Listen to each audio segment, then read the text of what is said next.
अशा ठिकाणी एवढी सुंदर इमारत, तुम्ही भाग्यवान आहात की एका चांगल्या शाळेत तुम्हाला शिकायची संधी मिळते आहे. तुमची आता प्रॉब्लेम असा आहे की तुम्ही धड कॉलेजचेही नाही धड शाळेचेही नाही. मोठा प्रॉब्लेम असतो हा. ज्युनियर कॉलेज म्हटलं की घरचे म्हणतात शाळेत चालले आणि तुम्हाला वाटतं आम्ही कॉलेजमध्ये चाललो. कॉलेजच्या पोरांसारखी मजा नाही आणि छोट्या पोरांसारखी सजा नाही, अशी तुमची अवस्था असते. 11वी 12वी 2 वर्षाचा थोडासा प्रॉब्लेम, त्यानंतर तुम्ही तुमच्या जीवनाचा मार्गक्रमण करताच. अगदी माननीय भैरे सर, तुमचं अभिनंदन. फार सुंदर अशा प्रकारे. अन्यथा अनेक लोक फायदा कसा होईल यासाठी वेगवेगळे उद्योग करतात. शिक्षण क्षेत्रात ज्यांनी काम केलेलं आहे ती माणसं खरंच आदरणीय असतात आणि म्हणून मी भैरे सरांचं अभिनंदन करतो. आडनाव जरी भैरे असलं तरी जगात सगळ्यात उत्तम ऐकता येते भैरे सरांना. अज्ञानामध्ये पिचणाऱ्यांचं दुःख त्यांना ऐकू येतं. आगतिकतेमध्ये आमच्या ज्या लेकी बाळी आहेत, हुंडा मिळाला नाही म्हणून घरामध्ये त्रास सहन करावा लागतो, अशा मुलींच्या वेदना आणि रुदन सगळ्यात जास्त चांगलं भैरे सरांना ऐकू आलं. त्यामुळं नावावर जाऊ नका, नावं काही खरी नसतात, पण सगळ्यात जास्त तीव्र शक्ती ऐकण्याची कोणाची असेल तर भैरे सरांची आहे. म्हणून मी त्यांचं अभिनंदन करतो. फार सुंदर कार्यक्रम आपण आयोजित केलेला आहे. मला गेल्या 2 वर्षापासून ती निमंत्रण करत होते, पण काही कार्यक्रम असल्यामुळे मला येणं झालं नाही. आजही औरंगाबादचाही कार्यक्रम होताच माझा, तो त्या कार्यक्रमाला मात्र भैरे सरांना मी शब्द दिला होता. म्हटलं मला आज लेकरांशी, विद्यार्थ्यांशी, उद्याच्या भावी पिढ्यांशी. त्या एका रोटी कपडा मकानमध्ये एक डायलॉग होता, भारत कहाँ है. तर तो सांगतो की भारत कहाँ है, काश्मीर से कन्याकुमारी तक. आता मला विचारलं भारत कहाँ है, भारत कुठं आहे, तर या शाळेच्या समोर बसलेल्या या सुंदर मैदानामध्ये भारत आहे. तुम्ही आहात भारत. भारत काय मातीचा नकाशा नसतो, भारत काय डोंगरातले झाडं नसतात, भारत काय वाहणाऱ्या नद्या नसतात, भारत काय दगड माती गोटे नसतात, तर या देशामध्ये जन्मलेले आणि उद्याचं भविष्य स्वतःच्या हातानं रेखाटून कलेक्टर होऊ, आम्ही तहसीलदार होऊ, साहेबांसारखे PI होऊ, PSI होऊ, अशी श्रद्धा बाळगणारे आणि निश्चय करणारे इथं असतो भारत. आणि म्हणून तुमच्यामध्ये भारत आहे. स्वतःला कमी लेखू नका कधी, नाहीतर बऱ्याच वेळा काही मुली पुरस्कार घेताना इतक्या घाबरलेल्या, चेहरे पडलेले. मी म्हटलं स्माईल कर थोडंसं, काय इतकी काय घाबरतेस, कारण तू भारत माता आहेस आणि तुम्ही भारत आहात खऱ्या अर्थानं. आणि म्हणून मला औरंगाबादचा कार्यक्रम उशिरा होऊ दे म्हटलं, पण मला वसमतला आज गेलं पाहिजे. तर माननीय सरांचं मी अभिनंदन करतो. या कार्यक्रमासाठी अनिल काचमांडे साहेब आले आहेत. अंगावर गणवेश, अंगावर PI PSI असे कपडे बघितले की तुम्हालाही छान वाटतं की आपणही असं काहीतरी व्हावं. त्यामुळं मला छान वाटलं की माननीय काचमांडे साहेब आणि माननीय सिद्दीकी सर दोघांनीही आपल्या शरीरावर गणवेश प्रदान करून इथं आलेले आहेत. त्यांची प्रेरणा नक्कीच मिळणार आहे आम्हाला. आणि दोघंही पोलीस खात्यात असून शाळेच्या कार्यक्रमाला यायचं पोलीस टाळतात. तिथं लांबच्या लांब भाषणं असतात, तिथं भाषण करायला म्हटलं तर ते बोलत नाहीत, ते कृती करतात. पोलीस डिपार्टमेंट म्हणजे रट्टे देतात, चोराला पकडतात, सन्मान करतात, चांगला असेल तर त्याचा गुणगौरव करतात, पण शक्यतो येत नाहीत. पण आदरणीय दोघेही पोलीस डिपार्टमेंटला असून पोलीस PI असलेल्या दोघाही साहेबांचं खरंच मी अभिनंदन करतो. साहेब खरंच भाग्यवान आहे ते विद्यार्थी की तुम्हाला पाहून एक नवी दृष्टी, एक नवी चेतना, एक नवं जगण्याचं आव्हान त्यांच्यापुढे उभं आहे. आम्ही जगू तर काहीतरी मोठं होण्यासाठी जगू, नाही तर जगणं आणि मरणं यात काही फरक नाही. असंच जीवन आम्ही जगणार नाही, हा संकल्प आपल्या केम्ब्रिज कनिष्ठ महाविद्यालयातल्या विद्यार्थ्यांनी केलेला आहे. आणि त्यामुळं आपल्या दोघांचं अभिनंदन साहेब. माननीय तानाजी भोसले सर, बघितलं का कशी जगज्जहाल वीज होती बोलण्यामध्ये भोसले सरांच्या. म्हणजे अंधारलेल्या गगनामध्ये, कडकडणाऱ्या आभाळामध्ये ताडकन वीज चमकून जावी तसं त्यांचं स्वर, त्यांचं बोलणं, त्यांची निष्ठा, त्यांची राष्ट्राप्रतीची अतिशय अप्रतिम अशा प्रकारची निष्ठा. आणि विद्यार्थी मित्रांनो, तुम्ही सगळ्यांनी मोठं व्हावं ही त्याच्या पाठीमागची भावना होती.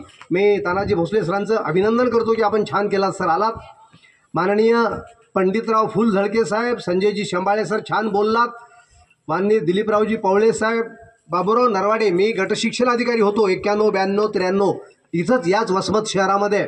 अगदी नवीन गुरुजी टू डायरेक्ट MPSCची परीक्षा दिली आणि त्या परीक्षेमध्ये पास झालो गटशिक्षण अधिकारी म्हणून. आणि मग वसमतच्या बसस्टँडला उतरलो. कोण ओळखाले? जिल्हा परिषदेचा केंद्रीय छोट्या कलंबरचा गुरुजी, एकटाच 12 वर्ष एकाच गावात शिक्षक होतो. त्याच गावामध्ये मीच हेडमास्तर, मीच शिक्षक, मीच शिपाई, मीच कारकून, सगळं एकट्यालाच करावं लागायचं. आणि 5 वर्ग होते. त्या 5 वर्गापैकी पहिल्या वर्गात होता अशोक नावाचा विद्यार्थी जो आता परभणीला मला वाटते लोकल ब्रँच क्राईम ब्रँचला LCBला आहे, अशोक घोरबाड, जो माझा विद्यार्थी आहे. पहिल्या वर्गाला मी त्याला शिकवलं आहे. उंची अशी मोठी होती, घाबरायचा प्रचंड, अगदी हातात रूळ बघितला की चळचळ कापायचा. इतिहासात चांगलं, इतिहास त्याचा विषय चांगला होता. पण आमची शाळा, आमचा वर्ग म्हणजे प्रेरणेचं विद्यापीठ. पहिलीच्या पोरापासून आम्ही सांगायचं भिकारी राहायचं नाही, तसं बंगलं भीक मागणं अजिबात करायचं नाही जिंदगीमध्ये. मला नोकरी नाही, माझं काय होईल ढेकळं तुझं, तू काही केलाच नसशील तर तू भिकच व्हायला लायकीच आहे तू द्या. असं त्यात पहिली दुसरीपासून आम्ही डोक्यात धरवलं होतं की परीक्षा द्यायच्या, अभ्यास करायचा. देह जाओ आत्वा राहो, पांडुरंगी दृढ भाव म्हटले तुकोबाने. देह जाओ आत्वा राहो, करिअरच्या पायी दृढ व्हावो. उत्तम करिअर करण्यासाठीच आम्ही जन्माला आलो या वसमत शहरात आणि या तालुक्यामध्ये, आणि आम्ही उत्तम करिअर करू अशा प्रकारचा एक संकल्प त्या पहिली दुसरी तिसरी चौथीच्या पोरांना मी द्यायचा. मला वाटायचं शाळा मोठी असते तर किती छान झालं असतं, किती छान शिकवलं असतं. पण 11वी 12वीचे तुम्ही भाग्यवान आहात प्राध्यापक मंडळी की तुम्हाला एवढी मोठी डायरेक्ट तयार झालेली विद्यार्थी आहेत हे. म्हणजे आता फक्त त्या वर थोडं तन्नीच टाकली की पिकतात 4-2 दिवसामध्ये, तयार झालेले आहे. म्हणजे पाड झालेले आंबे तुमच्याकडे मिळालेले आहेत सगळे. असेही विद्यार्थी आहेत बुद्धिवान. म्हणजे यांची तयारी इतकी आहे, पहिलीपासून 10वीपर्यंत तयारी अगोदरच झालेली आहे. आता तुमच्याकडं फक्त 11वी 12वीमध्ये उद्याच्या भविष्याची स्वप्न रेखाटायला हे विद्यार्थी आलेले आहेत. यांचं भविष्य उद्या तुम्ही घडवणार आहात. 11वी 12वी त्यासाठी सगळ्यात महत्त्वाची आहे. सिनियरला गेल्यावर बिघडतात आणि प्राथमिकीला गेल्यानंतर घडवण्याच्या प्रक्रियेत असतात. ज्युनियर कॉलेजमध्ये फक्त घडतात. सुंदर वेळ आहे ही. आणि म्हणून मी बाबूरावजी तुमचे अभिनंदन करतो. मी पंचायत समितीला BE होतो, बाबूराव सदस्य होते आमचे. पांगराच गाव नाही यांचं, ढोणे साहेबांचं नाही, तुमचं कोठारी आणि ढोणे साहेबांचं पांगरा. हा, तर ते सभापती, त्यांचंही वय त्यावेळेला 32-33 असेल. मी अगदी 27-28 वर्षाचा गटशिक्षणाधिकारी. असा आनंद आम्हाला मिळायचा. या वसमतनं खऱ्या अर्थानं आम्हाला घडवलं. तुम्ही तर इथलेच आहात, तुम्ही जास्त भाग्यवान आहात. आणि म्हणून मी श्री दीपक कदम ज्यांनी समाजाचं खूप मोठं काम केलेलं आहे, गरीब गरजवंत मराठ्यांसाठी कुणबी प्रमाणपत्र काढून देण्यामध्ये दीपकराव तुमचं अभिनंदन करतो आम्ही की उद्याचं भविष्य तुम्ही विद्यार्थ्यांचं उत्तम घडवत आहात आणि त्यासाठी मी तुमचं अभिनंदन करतो. आणि लेकरांचं भविष्य चांगलं आहे. ओबीसी तर मिळणारच आहे तुम्हाला रे, कोणाच्या बापालाही चुकणार नाही. ते तर मराठा समाजाला मिळणार आहे म्हणजे मिळणार, 100% सरकारने निर्धार केलेला आहे. ओबीसी मिळून जर तुम्ही अभ्यास नाही केला आणि एक विशिष्ट लेवल नाही गाठली तर तुम्हाला जगातलं कोणीच मोठं करू शकत नाही. पहाटे 4 वाजता खनखन खनखन तुमच्या कानामध्ये आवाज निघाला पाहिजे की यस, मला वी प्ले टू विन, आम्ही जिंकण्यासाठी जन्माला आलो. आणि MPSC परीक्षा दिली तर पहिल्या परीक्षेमध्ये उपजिल्हाधिकारी होऊ हे स्वप्न घेऊनच झोपायचं रात्री झोपताना. नाही तर मरणाचं 5-6 पोळ्या, आमटी, कोशिंबीर मरणाचं खायचं, अजिबात जेवायचं नाही. म्हणजे उपाशी राहू नका, पण हे असले पदार्थ खाणं बंदच करा. जोपर्यंत मी साहेबांसारखा PSI PI उपजिल्हाधिकारी होणार नाही तोपर्यंत मी पोटभर जेवणार नाही. कारण जे पोटभर जेवतात त्यांचे डोळे लागतात, सगळं रक्त मेंदूचं खाली येतं पोटामध्ये आणि तो झोपायला लागतो. झोपला तो संपला. हे असलं झोपले पण जर नशिबाला येत असेल तर अजिबात नाही. तुम्हाला आश्चर्य वाटेल, आता मामाने चहा घेतला नाही. मी त्यांना विचारलं चहा घेत नाही, मध्ये घेत नाही म्हणाले. गेल्या 65 वर्षात मी चहा घेतला नाही. म्हणजे जन्मापासून चहाची चवच माहीत नाही मला. का नाही? ध्येयवाद होता डोळ्यापुढं. नाही घ्यायचा चहा बी अजिबात. एकही गरज पूर्ण करायची नाही कुठलीच्या देहाची. फक्त अभ्यास करायचा, वाचन करायचं, लेखन करायचं. इतका अभ्यास करायचा की विद्यापीठानं म्हणलं पाहिजे तुम्हाला किती डिग्र्या द्यावा मी आता आणि किती गोल्ड मेडल द्यावं. 8वं गोल्ड मेडल मला गेल्या वर्षी मिळालं, 8वं सुवर्ण पदक. ते घेतलं बहिणाबाई विद्यापीठ जळगाव. वय होतं 65 वर्ष, 65. तुमचं तर आता 18, 17, 19, 18, 19 वर्ष आहे. परीक्षा दिली, 40 पानाचा पेपर लिहिला. सुंदर हस्ताक्षर. ज्याचं हस्ताक्षर बिघडले त्यांनी काही दिवस रोज सकाळी 1 तास चांगल्या हस्ताक्षराच्या वह्या मिळतात त्या पाहायच्या आणि तसंच लिहून काढायचं. कारण अस्वच्छ आणि कुरूप घाणेरडं हस्ताक्षर म्हणजे व्यक्तिमत्वाचा लंगडा असणं व्यक्तिमत्व आहे त्याचं. त्यासाठी सुंदर अक्षर काढा. मला त्या विद्यापीठामध्ये तुमच्यासारखे पोरं भरपूर होते अगदी. मी तर 65 वर्षाचा क्लासमध्ये जायचा. रिटायर झाल्यानंतर मी संचालक म्हणून महाराष्ट्राचा रिटायर झालो. परीक्षा दिली, 85% मार्क आणि 1 गोल्ड मेडल जाहीर झालं. सगळे विद्यार्थी म्हणाले सर, मी बोलणार तुम्ही अभ्यास केला असता तर किती छान झाला असतं, तुम्ही प्राध्यापक झाला असतात गोल्ड मेडल मिळाल्यानंतर. आता मी कुठं प्राध्यापक होणार आहे. मी परीक्षा दिली, सुवर्णपदक मिळालं मला. राज्यपाल म्हणाले वय काय तुमचं? मी म्हटलं सर 65 वर्ष आहे. आश्चर्य वाटलं त्यांनाही की या वयामध्ये गोल्ड मेडल. म्हटलं यस सर, वयाचं बंधन नसतंच कुठेही, कुठेही नसतं अगदी वयाचं बंधन. यस यस राधाकृष्णन नावाचा एक प्राध्यापक 60व्या वर्षी निवृत्त झाला भारतामधून. भारतातल्या पद्धती घाणेरड्या आहेत विद्यापीठांच्या.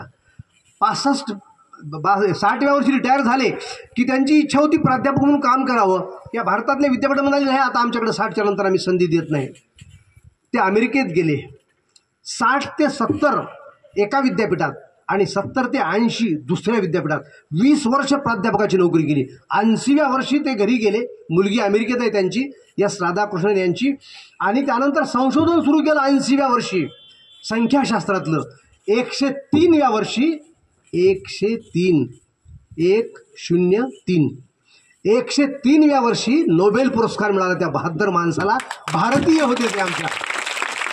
गेल्या वर्षी वारले 103व्या वर्षी. इथं तर 40 वर्षाचे 50 वर्षाचे लोक म्हणतात भारतामधले, किंवा मी माझ्या गुरुजींना जेव्हा भेटायला जायचा शिक्षणाधिकारी असताना, सर म्हणायचे आता 40 वर्ष होऊन गेले, आता काय राहिले हो माझं, आता गौऱ्या गेल्या तिकडल्या पलीकडच्या तीराला, कसल्या गौऱ्या बिऱ्या गेल्या, काय म्हणता काय म्हटलं तुम्ही. 40व्या वर्षी तर उत्साह असतो. 50-60 हे उत्साहाचं उन्मादाचं वय आहे. अभ्यास करण्याचं वय आहे, लक्षात ठेवण्याचं वय आहे, लिहिण्याचं वय आहे, गाण्याचं वय आहे, काम करण्याचं वय आहे. तुमचा तर प्रश्नच नाही रे. तुम्ही 18 वर्षाचे आहात. तुम्ही तर अगदी जगातलं कुठलंही यश तुमच्या हाताने मिळवूच शकता.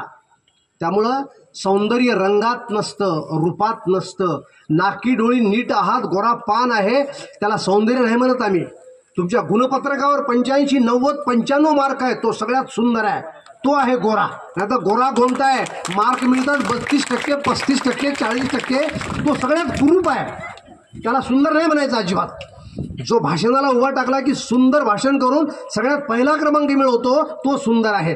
त्यानं हस्ताक्षर लिहायला घेतल्याबरोबर हस्ताक्षर बघत राहावं. 10 वेळा वाचल्याबरोबर एखादा अभंग, एखादी कविता पाठ करतो, तो सुंदर आहे माणूस. त्यामुळे सौंदर्याच्या कल्पना बदलून टाका. हा फार सुंदर आहे, तो फार सुंदर आहे. तुमच्या गुणपत्रकात मार्क किती आहेत त्याच्यावरून तुमचं सौंदर्य ठरतं. आणि म्हणून ते सौंदर्य मिळवायचा प्रयत्न करा. ते देवाच्या हातात नाही, तुमच्या हातामध्ये आहे. नुसताच गोरा गोमटा आहे, नाकी डोळी नीट आहे, अमिताभ बच्चन सारखा उंच, जीवनामध्ये त्यानं किती ध्येय साध्य केली याच्यावर त्याचं मोठेपण अवलंबून आहे. आणि म्हणून माझ्या प्रिय मित्रांनो, ते सौंदर्य नको, सौंदर्य हवं लक्षात ठेवण्याचं, स्मरणाचं, लेखनाचं, वाचनाचं. एकदा वाचल्याबरोबर बाळाजी आवजी म्हणून महाराजांकडं, छत्रपती शिवरायांकडं चिटणीस होते, सेक्रेटरी. घाईघाईत महाराजांनी एके दिवशी बोलवलं त्याला, बाळाजीला बोला. बाळाजी आले. महाराज म्हणाले घ्या. बाळाजीने जी पेन उचलली, त्या पेनमध्ये शाईच नव्हती, टाकमध्ये शाई नव्हती. आले, आपले हात सुरू केला, पॅड घेतला आणि लिहायला सुरुवात केली. महाराज सांगतायत, पाऊण तास शिवरायांनी एक मोठं पत्र सांगितलं. शिवरायाला संशय आला, एकदाही बुडवत नाहीत तिकडे टाकमध्ये, तरी कसं काय लिहित आहेत हे, असं आश्चर्य वाटलं त्यांना. पाऊण तासानंतर महाराज म्हणाले झालं का. बाळाजी म्हणाले हो झालं महाराज. वाचून दाखवा. कोरा फट कागद, प्रारंभापासून सुरुवात केली जशीच्या तशी. शिवरायांनी ज्या भाषेमध्ये पत्र सांगितलं त्याच भाषेत पाऊण तास पत्र वाचलं त्या बाळाजी आवजींनी. महाराज म्हणाले कुठं आहे. नाही महाराज, शाही संपली होती. मग सांगायचं की नाही, राजाच्या सेवेला तत्पर, थोडे मागं पडून आहे. तुम्ही या म्हणलाच आम्ही आलो ताबडतोब. शाही